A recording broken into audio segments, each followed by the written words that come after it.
What is up, Maniacs?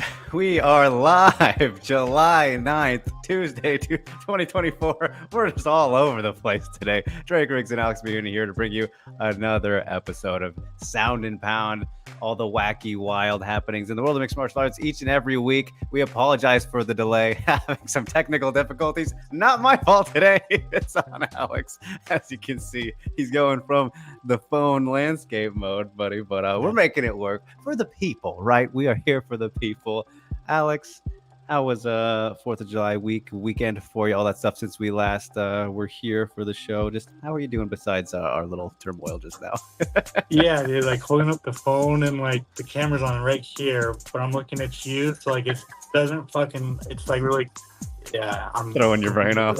Yeah, July 4th was cool. Went and saw it was about like 10 minutes off the strip and watched the strip explode, so it was pretty dope. And it was nice to have no UFC last weekend. Nice little chill week, But yeah, we're back with a card. With a card. Yes, we are. A card in Denver. It is UFC Denver Fight Week, you guys. So we'll talk about that when the time comes. But what is actually 4th of July weekend like in Vegas? Like I think I've been there for a fight week before, but I don't remember it being like too crazy. You said the fireworks show, like, is it pretty hectic? It's pretty popping. It's pretty popping. There's a lot of people. It's been 116 degrees for like awful. 3 straight days. It hit 120 yesterday at the Harry Reid Airport, the hottest it's ever been on record. So it's been hot as fuck. We didn't drive down to the strip because it was just going to be insane. But they do a pretty good fireworks show. And funny enough, like back in Southern California, usually when 4th of July comes around, it's like nothing but fireworks a month before and a month after. Here it's like maybe a day before and then no more fireworks. So it's fantastic. All right. Yeah, not too shabby at all. I was kind of surprised that there wasn't too much out here in Tennessee, in my new neck of the woods. I would have thought it would have been pretty insane. Like I even went downtown to check it out, and there were some, but it didn't blow my mind or anything. I was kind of disappointed, honestly. Everything was over in Nashville, is what my roommate said. So that's Memphis, Tennessee is just boring as shit, huh? Just not very patriotic, apparently. Calling them out, calling out the city. I should probably not put that out there. I'm gonna get killed. But we are here, you guys. Don't forget to like, share, subscribe. Do all that good stuff. Hit the notification bell so you don't miss a thing when we go live, when we're on time. And yeah, we appreciate you tuning in so much. We got Ghost as the official moderator today. So he's helping us with starring things, the questions and comments, which is really helpful for me because I was multitasking and half listening to Alex and half doing that for most of these almost 40 episodes now. So it took us long enough, Alex. Almost 40 episodes? That's insane. I know. It feels like just yesterday we got this puppy off the ground. And I have a fun suggestion for at the end of the show. So we'll get to that when we get there. But we'll start off here. As we do with the maniacal moment of the week. And as I told you before we went on air, Alex, I really don't have shit to highlight for this because I didn't watch any combat sports because the stuff that was happening I didn't care about because I'm not a boxing guy, and especially usually not between fairly washed MMA fighters. So that was something I avoided.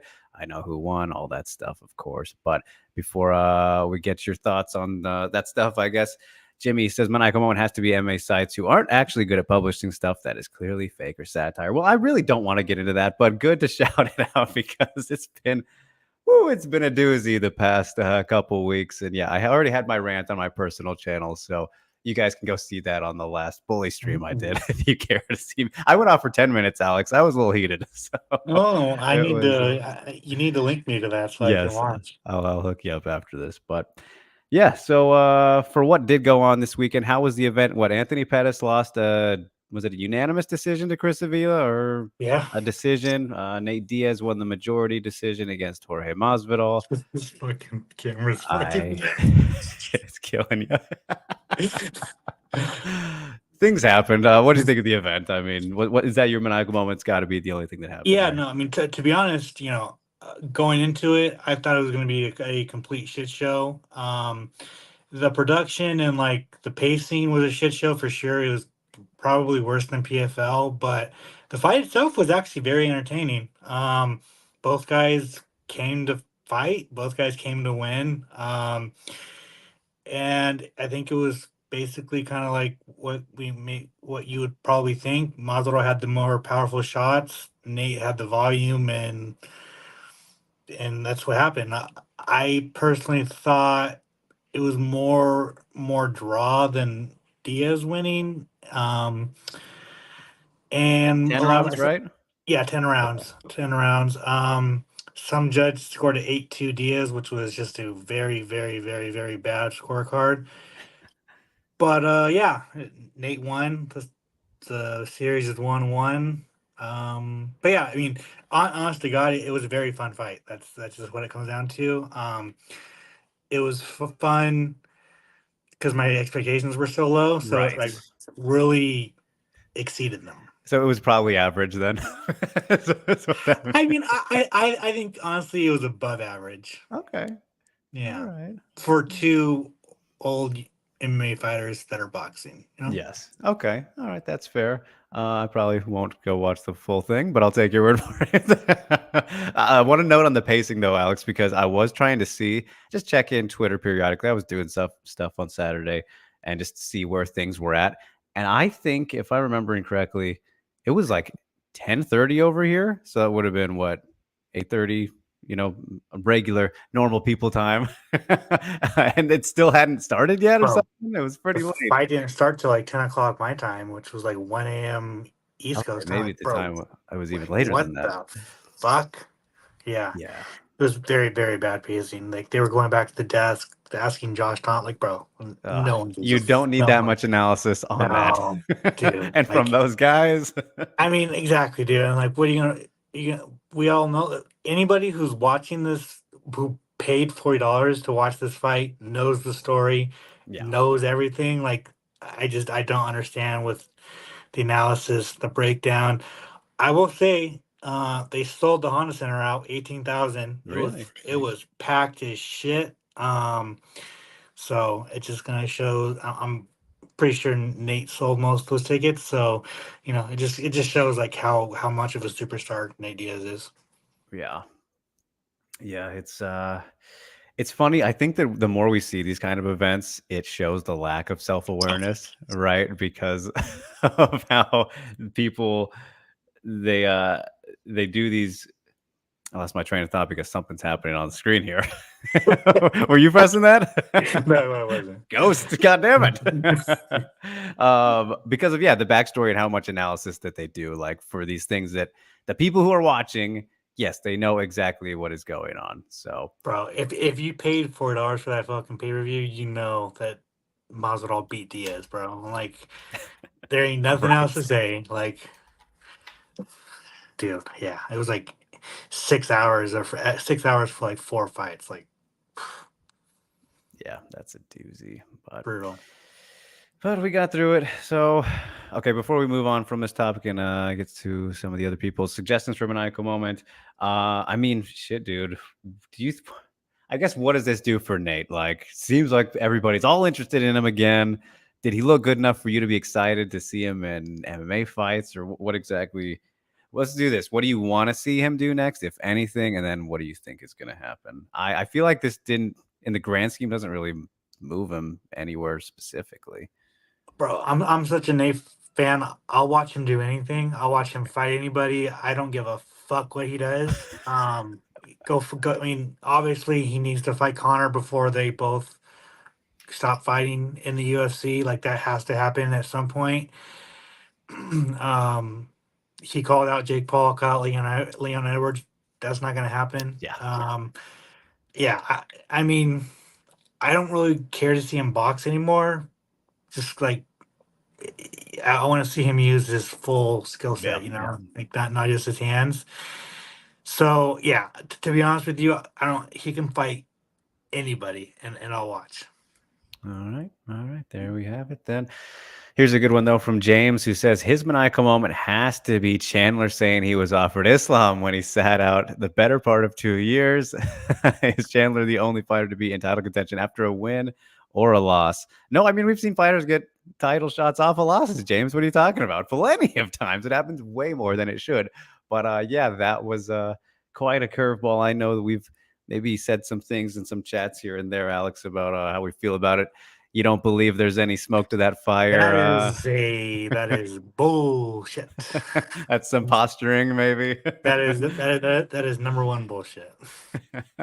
I mean, man, it would be maddening. I don't think they like Chandler that much to compensate in that way. No, I'm not ashamed. Where would that rank amongst the worst title shots, though? I mean, be up there. To be honest, it'd probably be number one if you think about it. Like, he got beat by Dustin Poirier, sat out for 2 years for Conor, and then gets a title shot. Like 1 and 3 in his last 4. Yeah, or what is it? 2? Yeah. It would probably go down as the worst title shot of all time. Yeah, that'd be a rough time. Jersey is here, says his maniacal moment is a strange one. UFC 304 was the most expensive tickets all year. Oh, you mean 303 for Conor, but didn't watch Conor and made a profit. Should the UFC keep scamming people like that? I mean, business wise, I guess yes. If it works, it worked. That's a really good point. Pretty good business move. Yeah, not a preference necessarily, but that's unfortunately a great point, Jersey. So yeah, well done. All right, then we got some of these questions here. I'm just looking through the see if they're end of the show or not. Okay.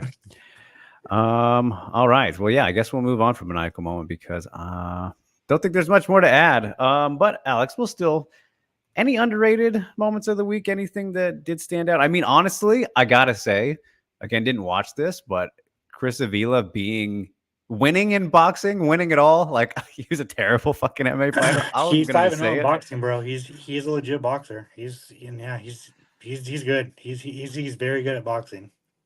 Yeah, so that has surprised me. So I got to give some love to him. And it's just how bizarre is all this though, because you look at Pettis goes and he beats Roy Jones Jr. I was at that fight. It was pretty close. I'm not sure I agreed with it, but whatever. It's still more competitive than you would have thought. And then Pettis loses to Chris. The math doesn't exist. It doesn't work.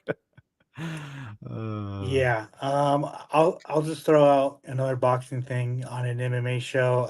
Ryan Garcia, he got banned from WWBC for his insane racist rant, and then says he's going to rehab, and then skips rehab to go watch his brother lose, and then gets ejected from the ring. So they are just the Garcia family right now is definitely in shambles. And I hope he gets the help that he needs, because it's getting worse. It's getting very good. It's getting very, very bad. Yeah, that saga right there. Just that that sequence of events is like, oh wow, you could tell a good story on that, but he's got more to that story, obviously. So yeah. But Ray Neal chiming in asking, can underrated moment be how boring Shakur Stevenson has become? Have you watched him much, Alex? Yeah, I watched his last 2 fights. They are pretty fucking boring. He's one of the better boxers in the world, though, isn't he? He's pretty good.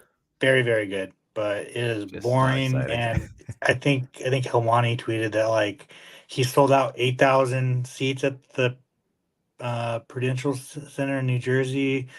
And then UFC 302 sold like 17,000 tickets. So, I mean, and he's from New Jersey. So, oof. Yeah, a little rough. Yeah, there's that. Okay. Yes, I see the quote there. Rain, well done. But all right, let's just move right along. Let's get to this week, Alex. It is UFC Denver fight week. We got to get to it. It's a bit of a rough one, but there are some things I like in here for our Mania main line, honestly. Oh, yeah. And I think atop the list, really, there's not a lot. There's really only 2 fights that I kind of highlighted here, but it's the one that came together the latest, right? We're getting Drew Dober versus Gene Silva, however he pronounced it, Lord Silva, who this guy is a fucking fantastic prospect, one to look out for in the featherweight division, right? We just saw him knock out Charles Jourdain. First guy to do so, wasn't he? First guy to knock out Charles? Yeah, I believe so. But yeah, great performance nonetheless. One of the best from UFC 303. And here he is taking this short notice opportunity. Was still just hanging around the area, I guess, and was like, I'll hit on up, fight Drew Dober at lightweight. Boy, stylistically, I love this fight. Really fun. Should be a really fun one. Big opportunity for Silva in the sense of kind of popularity, I think, because he's probably not going to stay at lightweight. That would be a pretty safe assumption. Depending on how he does, I guess. Crazier things have happened, but Drew Dober, always a fun guy to watch too, and just He was, chaos. and he opened as the favorite over Drew Dober.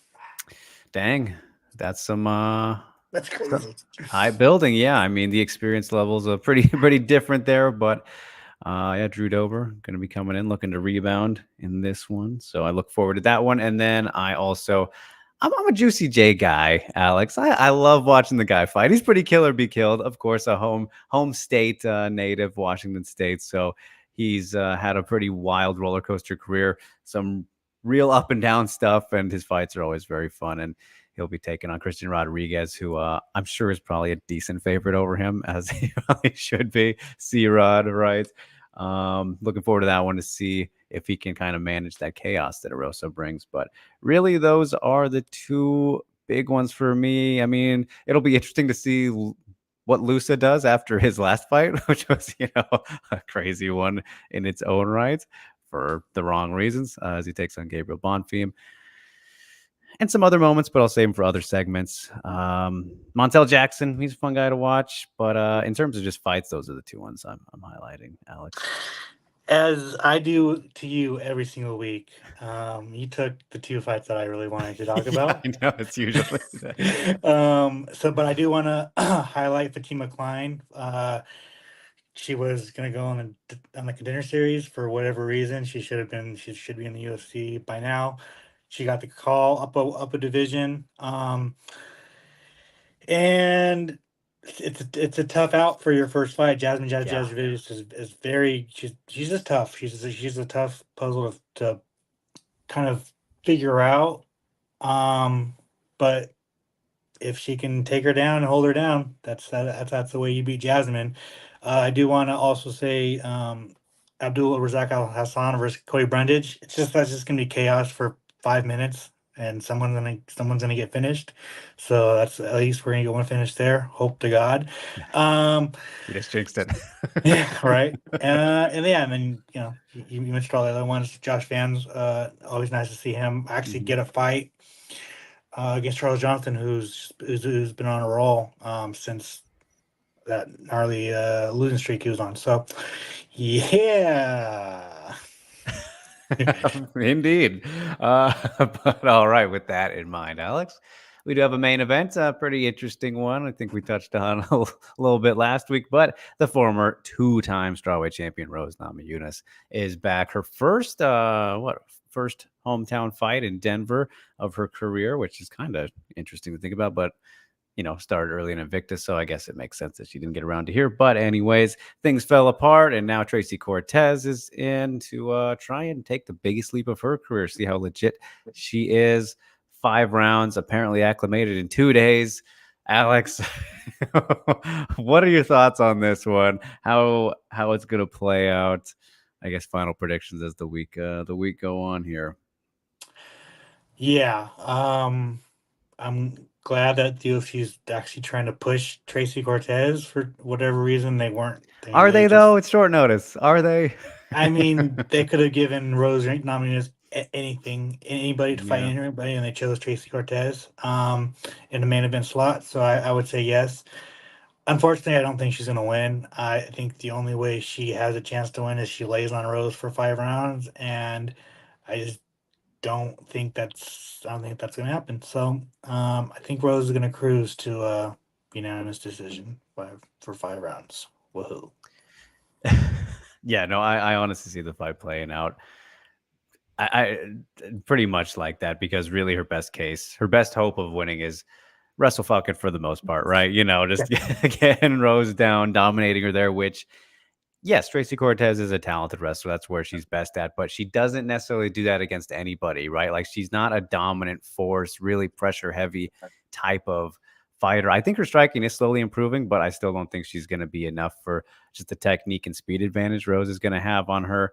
the overall arsenal she presents, even though she's not the same as she was at strawweight, very clearly. I think we've seen that in her flyweight run so far. Still should be good enough to beat Tracy Cortez, who is continually growing and improving. And again, 5-round fight on short notice. I think that's probably going to be her biggest problem. I wouldn't be surprised at all if she won like the first 2 rounds, like edging them out because of better grappling positions and timing dominance, that kind of stuff, and just having her way with her department. But I expect her to slow down, and then, yeah, Rose picking her apart for the rest of the fight, defending, all that stuff. And if there is a finish, I think it would be a submission from her catching a sloppy shot or, a gassed out Cortez late. But yeah, flyweight Rose isn't strawweight Rose. That's kind of the big thing we're seeing. But flyweight Rose is still good enough to win these type of fights, especially under the circumstances. So, yeah, I think safe Who were bet. you picking between Rose and Macy? I was leaning Macy, honestly. I mean, as much as everybody wants to hate her and all that, I think the hate's died down on her a little bit more on this winning streak. But she's a very aggressive fighter and always pours it on when she needs to, and is a finisher more often than not. So I think that against Rose, she would have overwhelmed her in a lot of exchanges. And I can't say finished her, but she would have done a lot better than people will give her credit for. She's a little bit like flyweight's Colby Covington in a sense, Alex, where she doesn't maybe get enough credit because of her personality. I think like she's gotten a lot better than she once was, and maybe hyped herself up to be. But yeah, I was leaning towards her there actually. And yeah, MABG says exactly. Tracy can't out Russell Rose. That'll be the big problem for her indeed. So. Yeah, that is UFC Denver. I mean, there's really not much more to say about it. Santiago Ponzinibbio and Muslim Zalikov's in the co-main event, which that's a fight. That's a fight. I mean, you couldn't put Drew over in the co-main event, right? Like someone who's trains and lives in Denver, Man, I mean, before we shift off of this, Alex, like what has a guy ever been hurt? I mean, yes, somebody's been hurt more from injuries than Ponzinibbio, but he's on the list. He's atop the list. You remember how hot he was until he got injured? I mean, bro, it's him and Korean Zombie, two that is like top of my head, like had their primes cut short, and basically their careers. I don't know if it's even correct to say like their careers cut short, but like definitely their primes, like they got hurt. Ponzinibbio got hurt, and then obviously Korean Zombie went to the military. Korean Zombie did good after the military, of course, but like imagine if he would have fought consecutively. I just feel like those two guys kind of got fucked. Yeah, no, for sure. And because dude, Ponzinibbio knocking out Milnagmi and Argentina. Yeah, dude, I mean, that was like, sick moment. Dude, like he was didn't even need to either. Was the thing. Yeah. So yeah, he was a really good big problem back then, and then he comes back and gets knocked out by Leach, and then is kind of like, yeah, just good. He's still fun. He's still a fun guy most of the time, but he's definitely not the same in synchro. Saying after he had a blood infection, yeah, I think he's compared to what he was washed. I don't want to say he's like them completely washed. Like I think he can win this fight, but yeah, he's definitely comparatively, like dude, like when he was healthy, man, dude was dangerous, and then that long layoff, and then gets knocked out, and then he's just kind of floundered since. Yep. Yeah. He seems like a great dude too, and everyone loves him on the commentary. I mean, for sure. He definitely has a career after fighting. Yeah. So see how it goes there. But it's UFC Denver, you guys. We don't have too much to add to it. Feel free to get in your questions as we continue to roll on here. But now we'll go to one of our favorite segments of the show, Alex, which is Welcome to Spotlightville, highlighting the prospects of the week. And honestly, you already took one of mine. You highlighted one of them a little bit there with Fatima Klein. She's the very obvious choice this week from my side, you guys.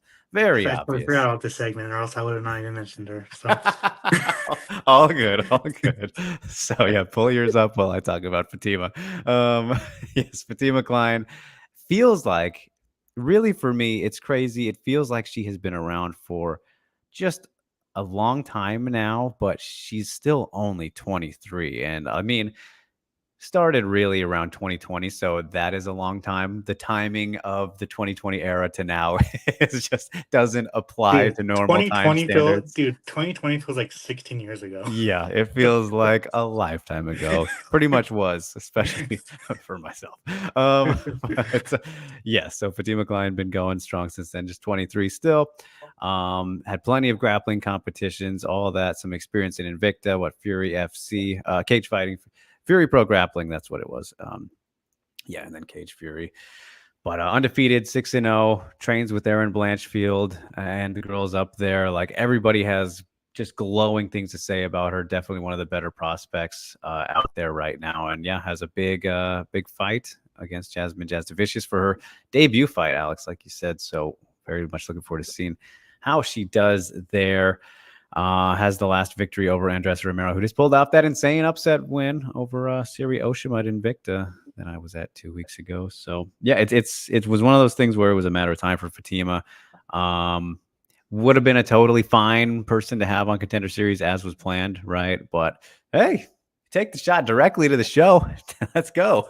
So I think she is fine and ready for that, but in terms of this fight, it's going to be a tough one. Like you would have liked to see her against someone more maybe coming in also, but here we are again. You're not going to say no to that opportunity. And stylistically, I think she can put up a good fight. So Fatima Klein, the very clear female Spotlightville recipient this week. Alex, what have you got for us?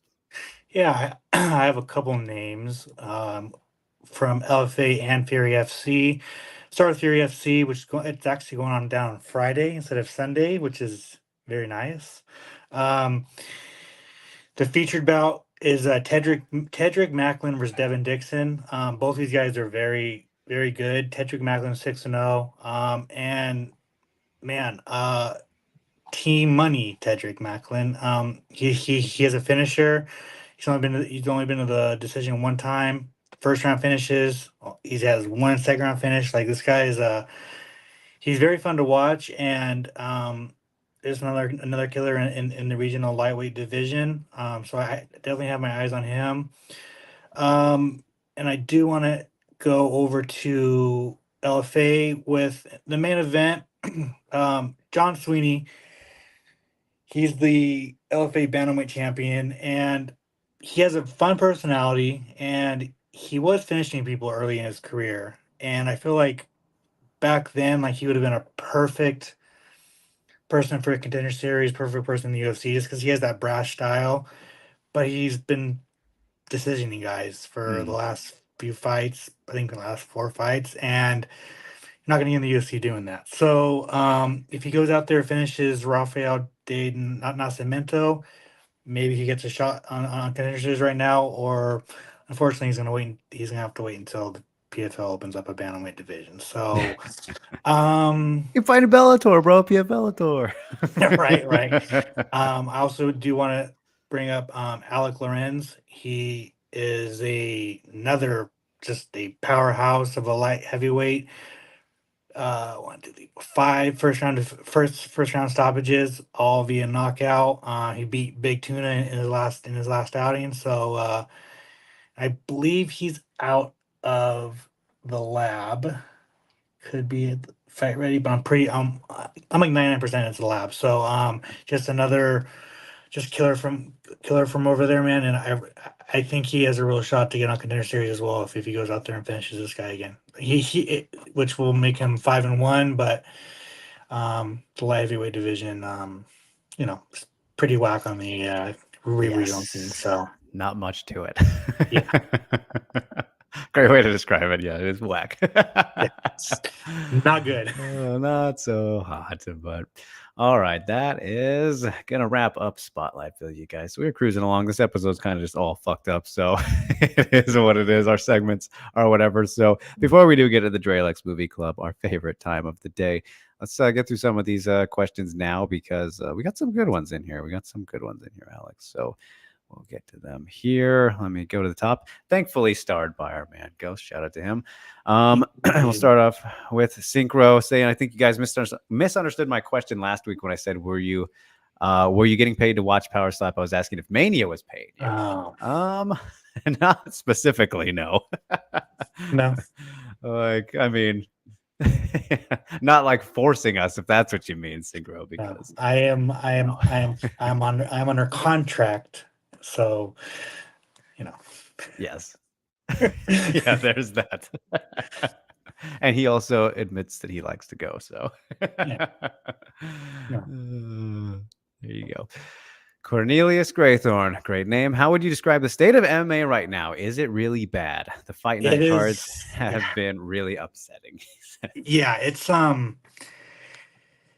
is just it's just in a weird state right now because like yeah, the UFC could put together an Apex event and bring it on the road and it's gonna sell out and make a bunch of fucking money, but like it's very lackluster at the moment. And it's it if you're a fighter trying to get to the UFC or in the UFC, like you better hold on to your job like a motherfucker because it's just shitty because you're gonna go to the PFL, which is just a fucking dumpster fire at the moment, or you're gonna go back to the regional scene and get paid $1,000, if that, So it's like it's in a very weird state right now.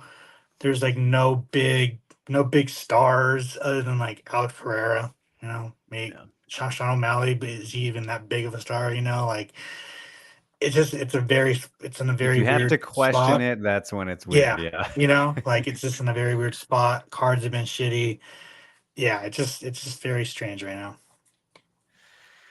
So I don't fully kind of think it's maybe as bad as nicely as you laid that out, and I think you said it very well. But at the same time, with the UFC specifically, I think really a lot of the problem is the watering down and the amount that we have. And this is something we've talked about a lot, especially since the ESPN era became a thing. But if you really separated things a lot better, and we could have cards more often, like 300s and shit, no one would be complaining. No one would be complaining. It's all optics, right? They clearly have the talent to build up these great cards, but when you have so many and the bad outweighs the good, it brings us to questions like this. So the oversaturation is real. That's pretty much what I'm getting at. Overall, yes, MMA is definitely in a weird spot because of how things are unfolding outside the UFC and whatnot. But there's still a lot of good fights and fighters out there. But yeah, it's not the way it was 10 years ago, Alex. In the glory days, my favorite era of MMA for sure was those early 2010s. My goodness, great times. But can't have it all. So you mentioned you mentioned Alex Pereira. Barton Spackle Crisp, one of our favorite names here, also says, is he in, or where would you rank him in the GOAT conversation? I heard a take that he had a lot of asterisks like Henry Cejudo. Would you agree? So I'm not so sure about that comparison, Alex, but I think it's too early to even put him in that conversation. Like, plus, I said it a million times. Like the GOAT conversation it's a dumb conversation because everyone's gonna have their own list. Everyone's gonna disagree. qualifications. Yeah, everyone's gonna have their own qualifications. Everyone's gonna have their own list. Everyone's gonna disagree. It just it's just a conversation that just goes around in a fucking circle forever. It just and every year it changes. It's just So I mean, obviously Personally for you, Alex, give us an answer. Alex Pereira is. I mean, he's top 10 for sure right now. I mean, who knows like where he's going to end up in a couple of years, but like it's just too early right now. Yeah. Man, it's real. He's just such a fucking freak anomaly, weird case that 10 just feels so dirty wrong for me, because I value longevity a lot and dominance and winning streaks and that stuff. And he has like the opposite of that, right? Like he's speed running this shit. He's speed running it in ways literally never seen before. So it's kind of like, how do you place that when we've never seen it? And like, you got to really dissect how impressive it is and do these comparisons, all these things. Kind of like, I guess, Henry Cejudo's reign and like run was kind of short too. So I guess I see what Barton is getting at there. But even then, he managed to defend both those titles, and he was a champion at the same time. Like, there's a lot of different kind of factors to both those guys. But for me, I guess, yeah, it feels 10 feels a little gross to me. Feels a little gross, like not right yet. But I think he does have to be 15 at least for sure. Like I'd have to really look at this. I mean, what 10 are you going to put above him? Yeah, see, that's the thing is like I've done plenty of top 10 go lists in my days and all that, and the last time I don't remember when it was, but yeah, it's weird. It's a weird thing with him. He's top 15 though for sure. Barton, we can agree on that. So yeah, it's tricky. But where do you have Cejudo though? Since he's comparing him, I got to ask you where you put him in the 15, 20. He's top 10 too. He's a double champ. I think you're a double champion. You're top 10 for sure. Yeah, puts you up there pretty good. All right. Gunther asking, what is your favorite combat sports interview that you have not done? Oh, okay. So like other people's? That's a good question. Wait, what is your favorite combat sports interview that you have not done? So like of somebody else's, like one that you really liked. Got to think on that one. Yeah, I have no idea. I know with all the podcasts and stuff out there, it's kind of hard to pick a specific thing. We'll come back to that one, Gunther. I'll try and think for you. But yeah, that's a harder one to answer than your own because you kind of have those just in your head.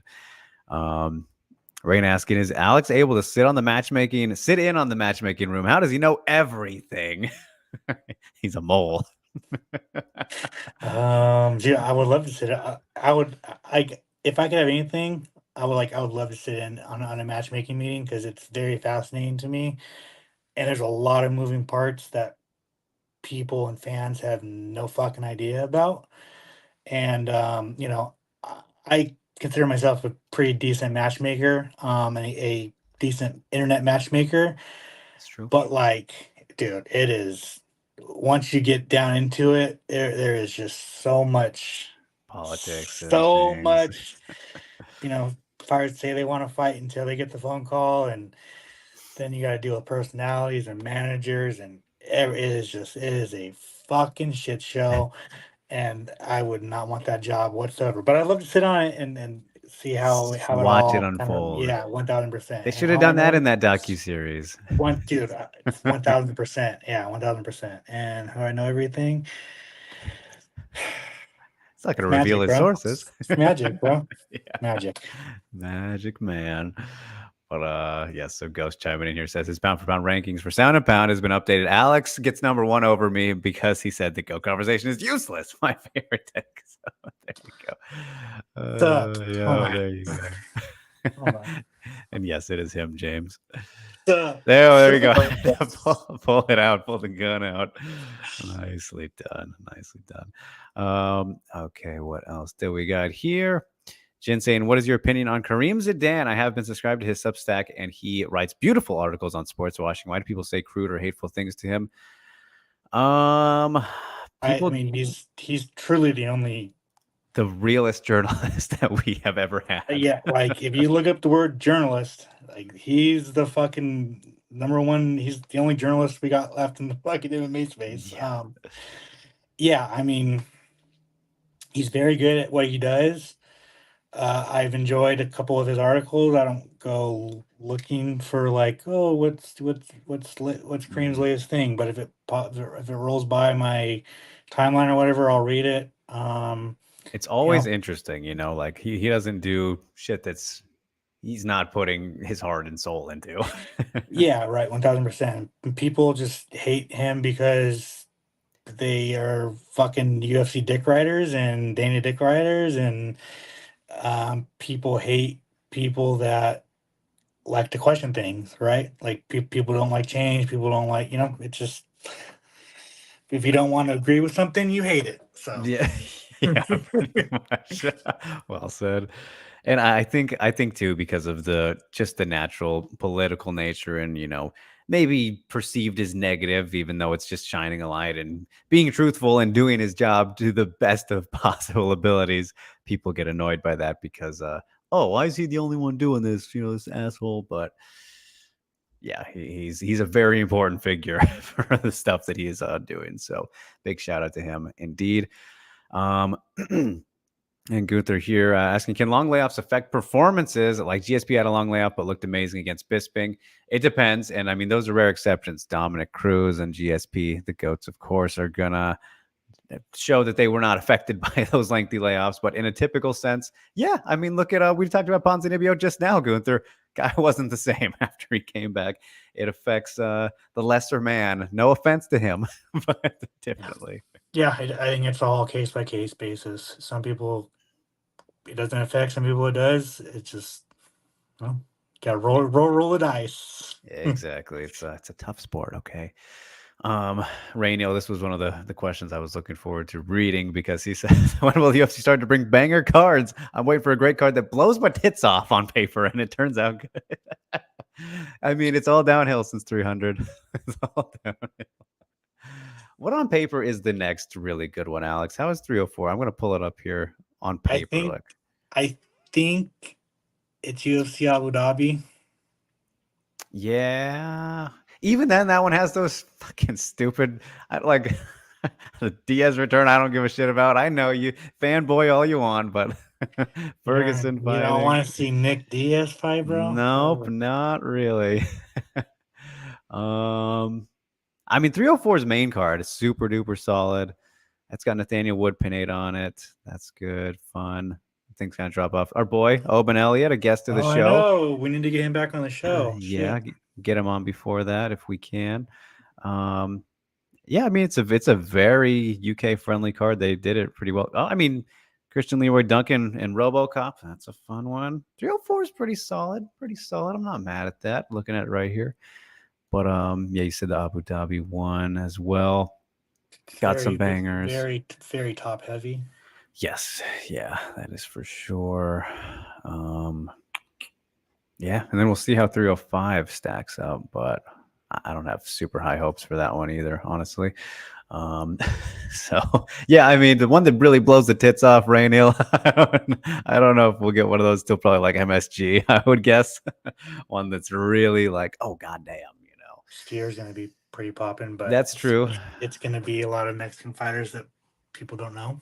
Yeah, but I mean, if last year is anything to go by, whew, gonna be some good energy just from that alone.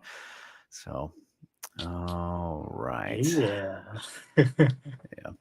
Huang Zhang says, are you guys excited for Road to UFC's second round? As someone from China, I'm excited to see Xi Ming versus Huang Daoxing, wrestler versus wrestler. Yes, no, of course. I love Xi Ming. I'm very excited for her to get the opportunity. And yeah, I mean, Road to UFC is producing some good talent. I mean, giving people opportunities that you don't see or haven't seen before, and especially finally capitalizing really on having the Shanghai PI to the best of their ability is really what they're doing. So you love to see that. Except I think it's going to be in the Apex this time around. Oh, the whole thing, like the whole series? To the second round. Okay. Well, forget that. Just do the first part and then move it over. Yeah, which is and it's weird. Like it's like the one thing that they don't promote whatsoever. Yeah, seriously, they really. I know you need like Laura to say something because she's commentating. It's yeah, like the most promotion you get. They don't even like be like, "Oh, Road to UFC's after the UFC event. Stick around and watch." Like nothing. Yeah, it's like no one knows nothing. It doesn't quite work that well. So, all right. All right. Before we get to the Dralex Movie Club, we'll do this one, which I think we kicked around a little bit last week with the man himself, Adrian Yanez. But no chill, I'm asking, how much money do you think Dan Ige made on 303, Alex? Any insight or hints? I let's see. I mean, I don't know what he was around, like his last disclosed payments looked like. So that's always a good thing to go based off of. But I would assume at least 300, at least around there. Yeah, I'm gonna throw out like $500,000. Diego, the same. No. I mean, makes sense. It would make sense. Go higher, bro. Right. So there you go. No chill. But all right, we'll get back to the rest of these. Thank you guys for putting them in, of course. But let's do it. Let's get on to our double feature this week. Double feature in the sense that Alex and I had a double movie, a double watch, I guess you could say. Assuming you went to the theater. Yes, you did it. You were a good boy. The went last night. All right, cool. So we both saw Maxine, and I saw Jaws as the other one to do that. The original, the classic, 1975. So we will start off with that one since it is the solo movie that I actually watched this morning, which I kind of like doing that, watching them right before. So I might make that a thing now, but we got it out of the way here this morning, watching Jaws. And it's a classic. It is a classic, Alex. Like, I get it. I don't think it was the best movie in the world or anything. I don't think it's necessarily as my Bixby, my Siri type thing just went off there. Not talking to you. I'm not talking to you, Bixby. Sorry, guys.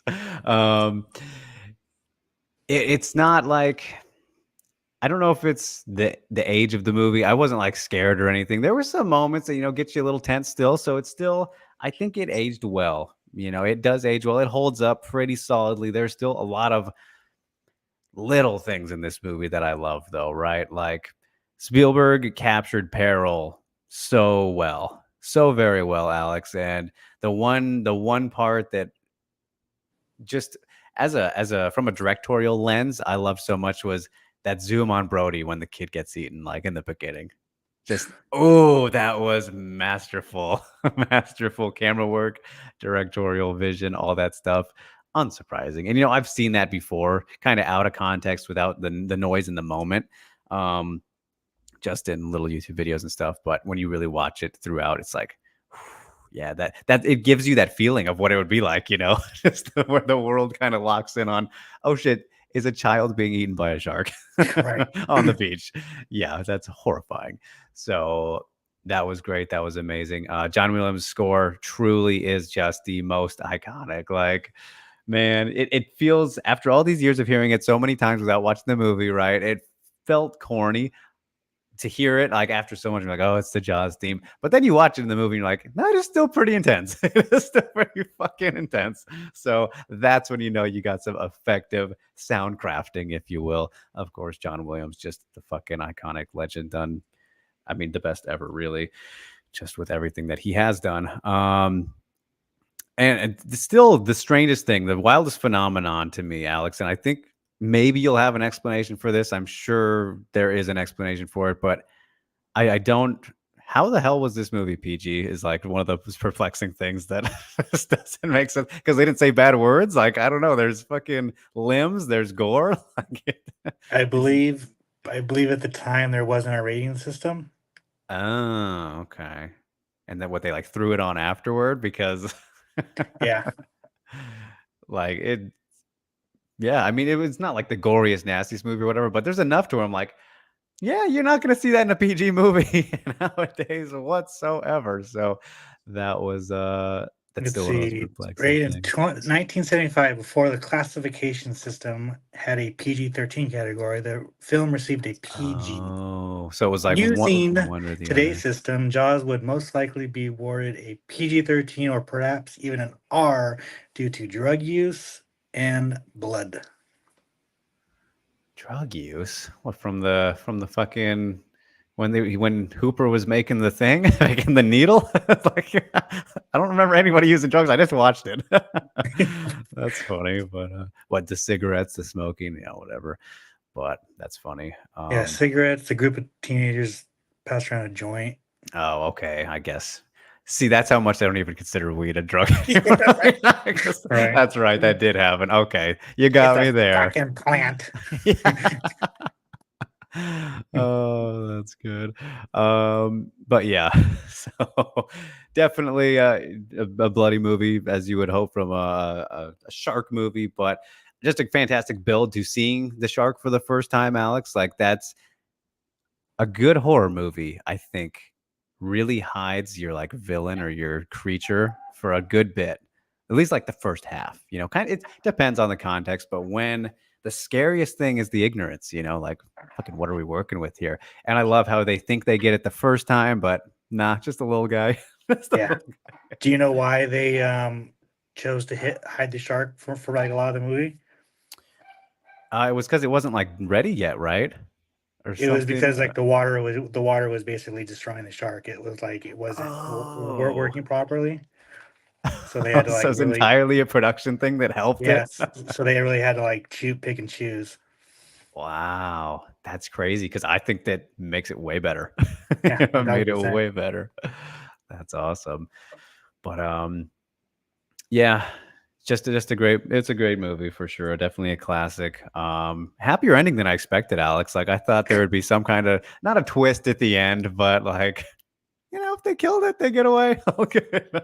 At least that's the assumption. They're swimming away as the movie ends. But yeah, it's a good time. It's a good time. I mean, not the best ever again, like a very comfortable 7, I would say, on my scale. Definitely one you should see. And I know I'm late to the party saying that, but it was iconic, as Rio says too.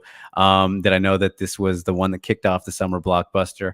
I Yeah, did not. I did yeah. not. The summer blockbuster is known because of Jaws, like that Wow. term. Yeah, and then like also like when watching these older movies, I feel like you have to try and put yourself back in 1975, right? When this thing came out, because Hmm. my mother was afraid to death to go into water for like 5 years after this movie came out. Like, would not go by the beach, would not go in a pool. Like, it fucking scarred her. Yeah, fair enough. I can definitely see that. Um, Man, like, I mean, just from the opening, where the first girl gets kind of eaten, the poster scene, pretty much, right? Like, Yeah, just that kind of gets you, and the guy just has no idea. Like, it's yeah, it is wild. And thank you, Ghost, for highlighting that I'm not 30 yet. So, asking, did the shark look fake to you watching it as a 30-year-old man? No, I actually didn't think it looked that fake. Really, like, it was well made and all that. Like, um, I mean, I think that the fakest looking thing might have been, or the most obviously not, thing that you're like, that's prosthetic, would maybe been the body, the head that was under the water, maybe. But honestly, everything was pretty solid, practically done. The guy who gets eaten in front of the kids when his leg falls down, that looked super real. I was like, damn, good job there. So yeah. Do you think that the two notes are iconic? Oh yes, of course, absolutely. Um, yeah. So, all right. Yeah, that was Jaws. Good enjoyable time. But let's head on over now to the X trilogy, Alex, because god damn it. I'm assuming you thought I knew that last week. I mean, that's why I brought it up like multiple times. Like, yeah, it's the X trilogy, Ty West trilogy, trilogy. That just never resonated for me for some reason.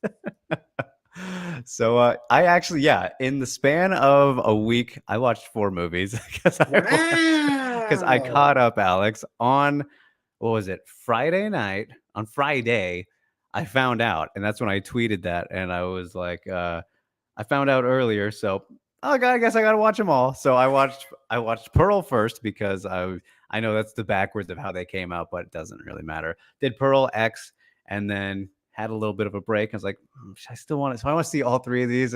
And one day I'm gonna have fucking terrible dreams. But I came and was like, let's just do it. Let's get it out of the way. Went and saw Wow. Maxine at like 9:55 on the Friday night. And I'll tell you though, dude, it was hilarious because, first of all, I'll say, nicest movie theater I've ever been in. Memphis movie theater here that I went to, kicked the shit out of the ones back home. Like, comfy seats, the sound was good, everything about it top notch. But by the time the movie was over, it was like 11:40ish, right? Around 12. Nobody's in there. All the workers are gone. Everything. Go into the bathroom by myself, and kind of feel on edge, you know. I just watched like 6 hours of psychotic Mia Goth doing her thing. Like, feel like I'm gonna get jumped or something. But goodness gracious, it really. Before we talk specifically about Maxine, I just got to say, like, this is this for my money one of the better horror trilogies I've ever seen. Like, they are all fucking solid, man. We can kind of rank them after this for sure, but like, I had a great time with Pearl and X2. I thought that they were very good in very different ways, and man, they enhanced each other so much. Like, even with Maxine, I think I could have went in watching that without having seen the other two and been fine. Like, it kind of stands alone good enough, similar to the Planet of the Apes movies, where just still gonna think it's good, or it's still a good movie without the context, but boy does it enhance the fuck out of it. So I got some of that stuff in my notes too. But what did you think of Maxine, man? How'd you feel with this time? She makes it to Hollywood, baby. Yeah, Mia Goth is a fucking queen. She's a god. She's one of the most underrated right now, man. She's Yeah, just so yeah, good. yeah. It's fantastic. Yeah, it was solid. It was really solid. And it Ty West, I feel like by now, if you've watched him, you know kind of what you're getting into, and then he kind of like set a theme and like a tone for like this trilogy. They kind of all kind of felt the same in a set, and like it kind of just kind of all kind of felt the same. And yeah, it just really worked. The only thing that like I'll say negative is like the ending when the reveal happens. It was kind of corny. Like the acting was just kind of over the top. Yeah. And so that's the only thing that kind of like took it away, like from being like, damn, this was like just basically perfect.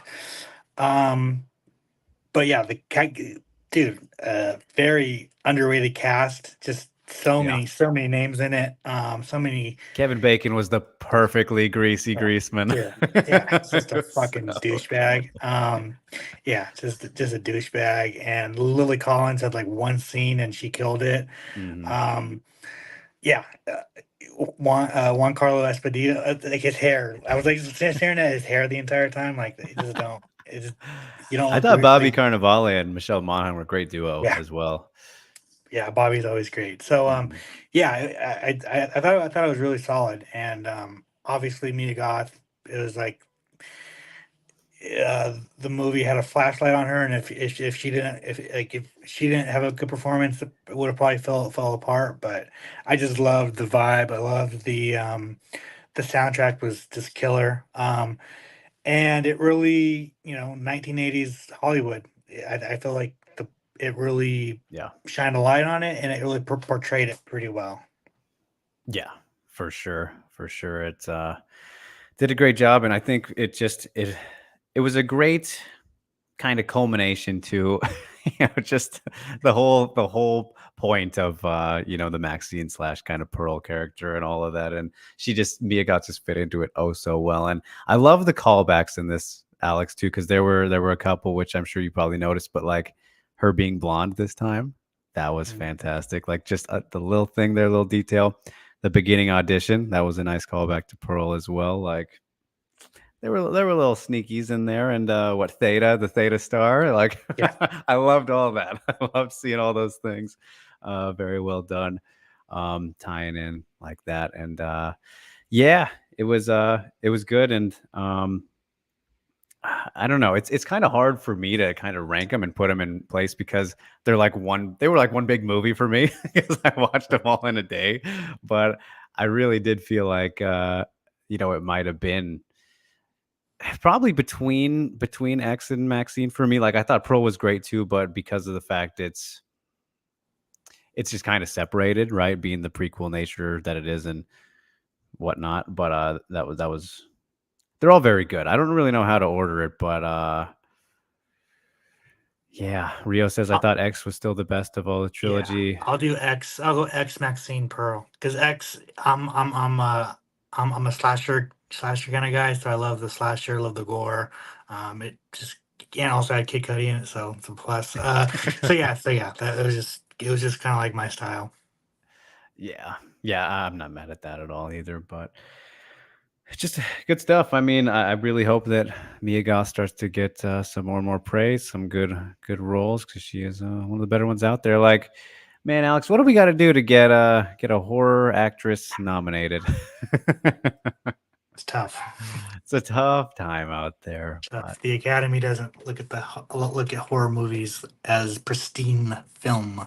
right. But I mean, that's what I'm saying. Like, you don't often see horror trilogies, right? Especially in the time span they put these together, and for them to all be so solid, like for you as the horror guy, man, where do you kind of feel this fits into the pantheon of like horror movies, and I guess trilogies specifically, because they're all hitters, they're all bangers. I mean, for sure, it's up there. It's up there. I have to kind of like go back and get like, because there's not a whole lot of like trilogies, right? There's like Yeah. franchises. Hmm. And like if you want to like do like Friday the 13th, first three, of course Yeah. this is better than the first three, you know? So like I feel like just off the top of my head, it's definitely top five for sure. Yeah. Yeah, because with a lot of those, they just went overboard with like seven, eight, Yeah, however 1000%. many. Yeah, I don't even. I want to Google fucking horror trilogies. See Yeah. what the fuck there are. How many trilogies? Exact threes. I don't know. But Rio asking about Jaws again. Would you say that Jaws is a horror movie? I mean, like it's different in the sense of what horror movies became, right? Like it's kind of the original horror movie in a sense. Definitely very. It's kind of how you interpret a horror movie, I guess.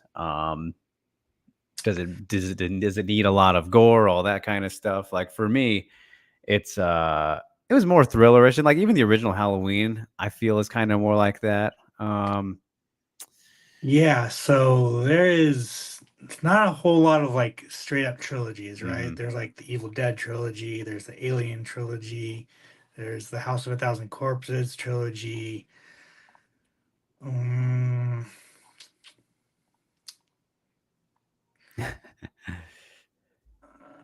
there's Strangers trilogy. There's the newest Halloween trilogy. There's the Split Glass trilogy, Blade trilogy. Mm. Not But a even then, whole those like lot. feel those genre wise a little bit different. Whole lot. Someone just called me Okay. from All it's good. not from the fucking Netherlands. Yeah. Weird. Nice. But yeah. So I mean, compared to those, I mean, fuck. I mean, I feel like it's fucking probably the second best because I like House of Thousand Corpses and Devil's Rejects the best. So Okay. All right. There we have it.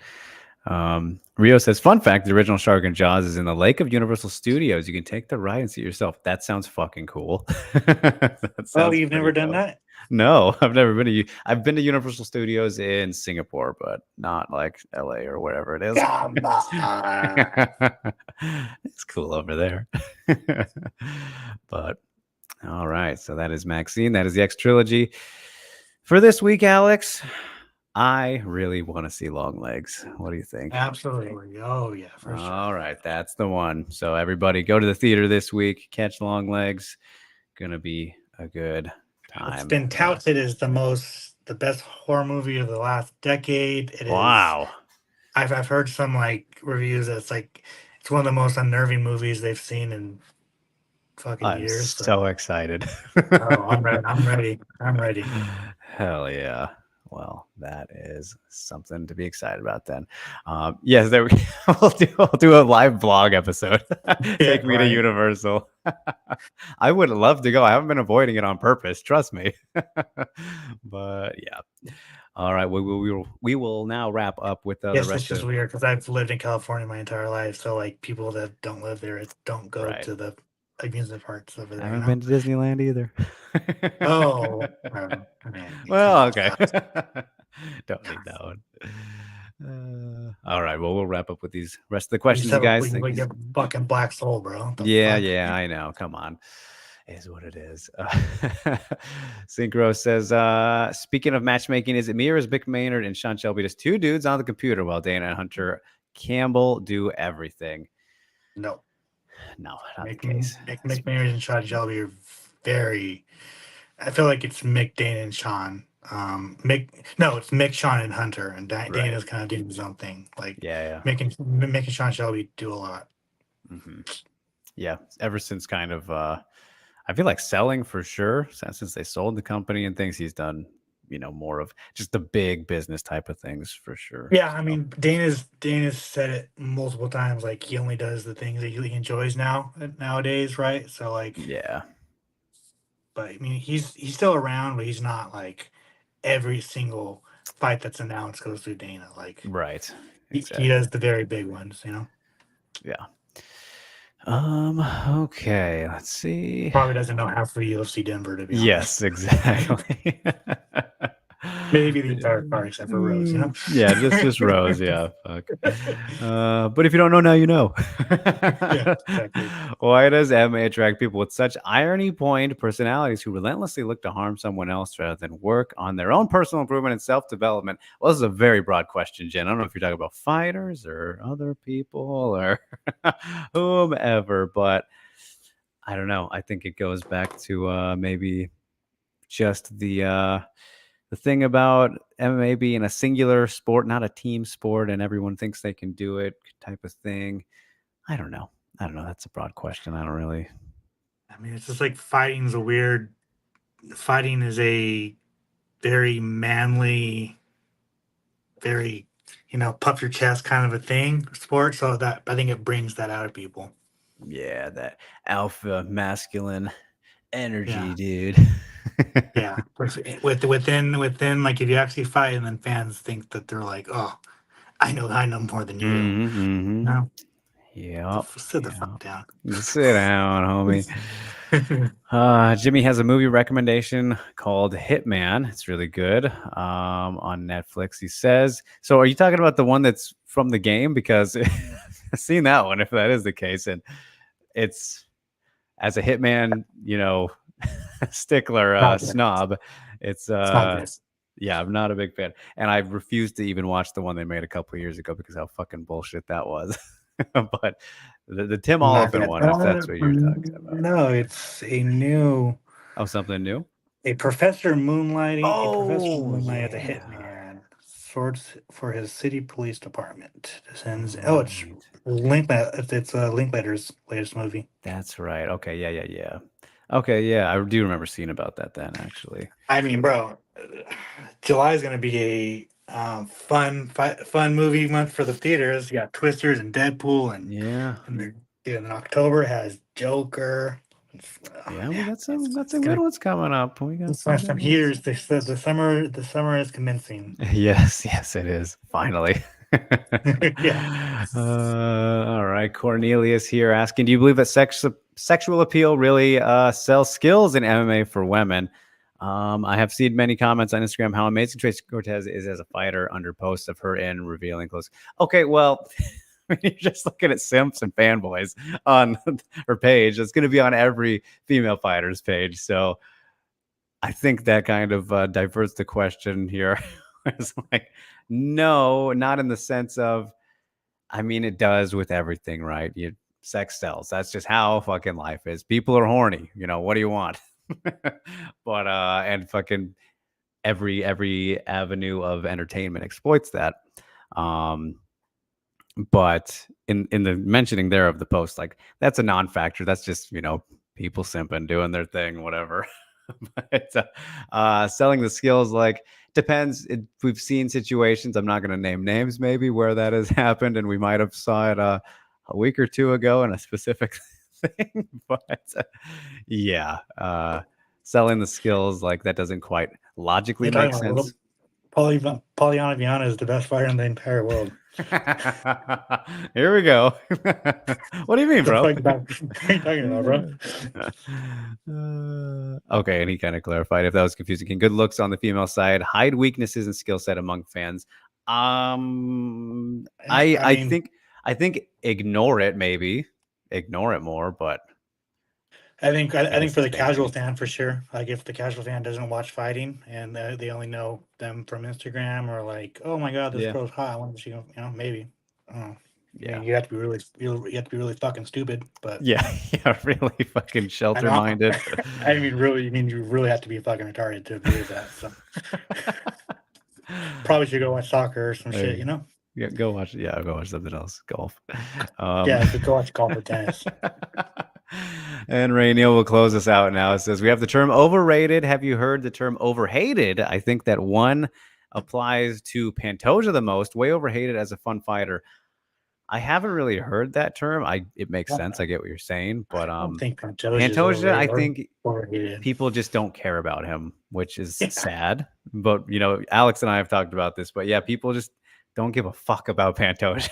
Like, he's a really fun fighter. I love watching his fights and all that, but it's just the flyweight effect, maybe, with the lack of personality. Even though he kind of does, like, he says some shit every now and then, but people just don't care about the guy. Like, I don't know. I wouldn't say he's hated though at all. Not whatsoever. People just don't care. Yeah, no, for sure. I'm trying to think of someone like who's overhated. Yeah. Maybe like Bilal. Yeah, that's a good one. That's a good pick. Pantoja's gonna get a lot of it's gonna need a lot of never mind. Okay, tell me off air. I was gonna say once his next fight's announced, he's gonna get a lot of. Oh well, yes, we'll get to that. But yeah, that's an interesting kind of term to use. Somebody who gets. I mean, there's definitely some examples that I'm totally not thinking of right now, and I think,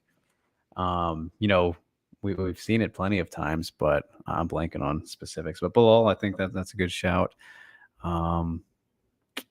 Yeah. My boy John Jones gets a lot of overhate, Oh, okay.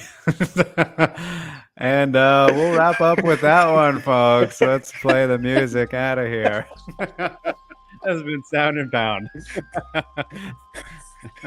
Don't forget to like, share, subscribe, hit that notification bell so you don't miss a thing when we go live. Subscribe to the newsletter on MMAmania.com so you can get all the juicy articles in your inbox right where you want them, read them up, all that good stuff. You can follow us at Drake Riggs _ and at Alex B. Hunan on Twitter and Instagram. Follow Mania on all the platforms as well. Volkanovski after the second Max fight. Yeah, that's a great shout for sure. Not his fault that the judges, anytime somebody is in a decision like that, they're overhated. So good shout there, Ghost, for sure. But yeah, follow us, do all that good stuff. I don't think any real shameless plugs for me right now. Alex got some things slowly getting worked on, just kind of getting back to the rhythm. Got a lot of things going on this month in general. But what about you, man? Any shameless plugs to dish out for the people? Tidbits for Denver?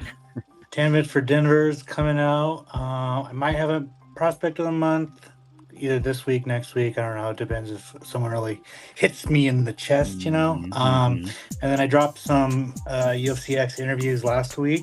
That's Sean Strickland, Holly Holm, Shara Bullet, and one other one that I can't forget. I don't remember. So, did you say Shogun? Shogun as well. Yep. There you go.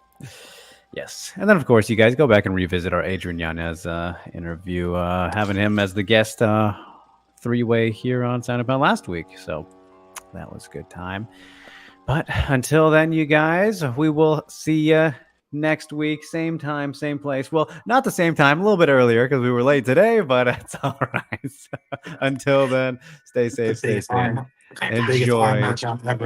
Yeah, there you go. Enjoy UFC Denver, you guys, and we'll see you.